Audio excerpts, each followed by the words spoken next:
यांना राज्यांचा विकास नाही करता आला. जे हिंदी बोलत नाहीत त्या राज्यांमध्ये, हिंदी बोलत असलेल्या राज्यांमधनं नोकरी धंद्यासाठी लोक इकडे येत आहेत आणि हे म्हणतात हिंदी शिका. कोणासाठी शिकायचं? 5वी नंतर काय हिंदी चित्रपट सृष्टीमध्ये जाणार आहेत पोरगा? कोणासाठी शिकायचं? हिंदी भाषेबद्दल मला वाईट नाही वाटत. भाषा कोणतीही श्रेष्ठच असते, उत्तमच असते. मग ती मराठी असेल, गुजराती असेल, तामिळ असेल, पंजाबी असेल, बंगाली असेल, हिंदी असेल, अजून कुठचीही असेल. एक भाषा उभी करायला खूप प्रचंड तपश्चर्या लागते, खूप लोकांची मेहनत असते. एक लिपी उभी करायला खूप प्रचंड ताकद लागते.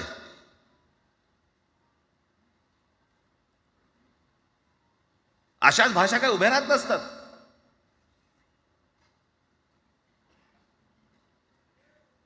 आणि हे भाषेचं नवीन कुठून आणलं? त्या दिवशी ते अमित शहा म्हणाले ज्याला इंग्रजी येतं त्याला पुढे म्हणे लाज वाटेल, म्हणे मला इंग्रजी येतं. अरे तुम्हाला नाही येत?